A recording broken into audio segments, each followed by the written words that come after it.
Backstabbing. Smiles. With razor-sharp teeth.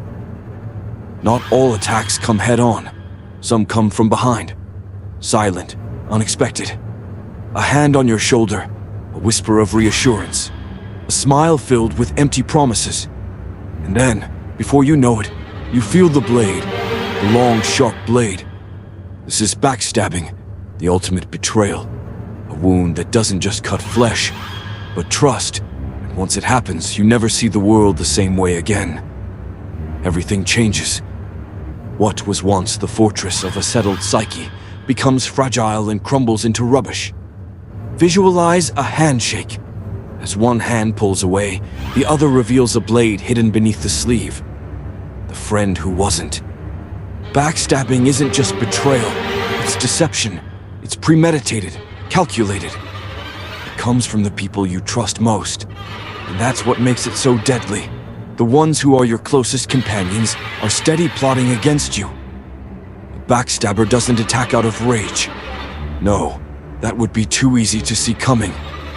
Instead, they smile, they nod, they agree, they stand beside you, all while digging the grave beneath your feet. It's as a person laughing with a friend. The camera slowly zooms in on the friend's hand, crossed fingers behind their back. The mask of deception. Take Alex and Chris, two co-workers, two friends, but only one will get the promotion. Alex acts supportive, nodding along as Chris shares his ideas.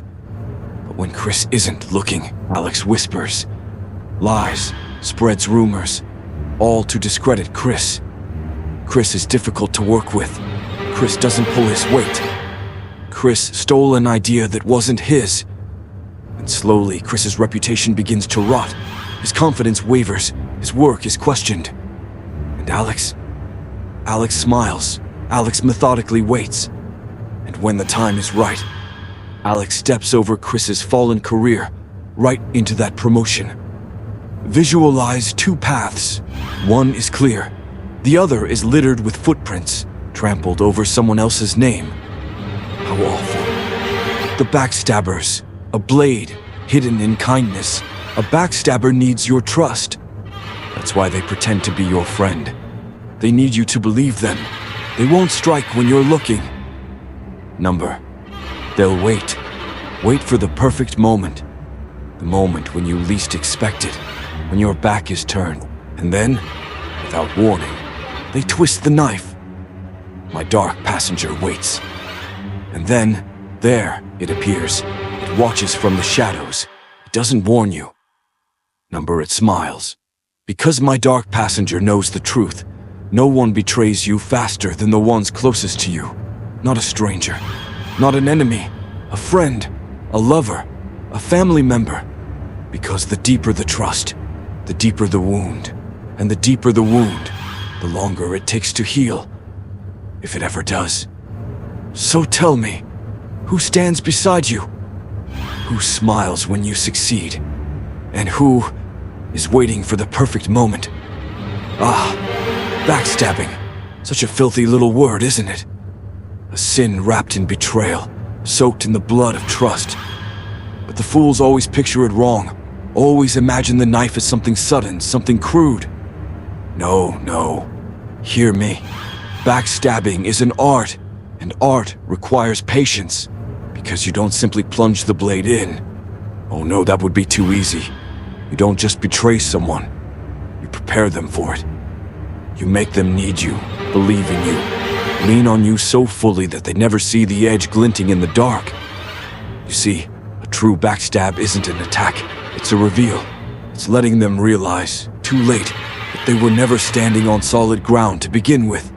That every smile, every word, every promise was just a hand guiding them toward the fall. And the real beauty? When it happens, they don't just feel betrayed. They blame themselves. How could I not see it? How could I be so blind? Was I always this foolish? Yes, that's the moment. The moment they realized they let me in. They let me too close, held me too dear, whispered too many secrets in the dark, never once questioning the shadow stretching behind them.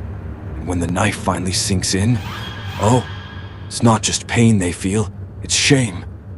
I'll let you feel this in silence.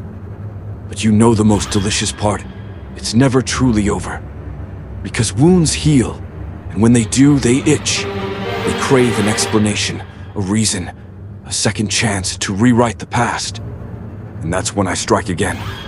Because nothing is sweeter than the second betrayal.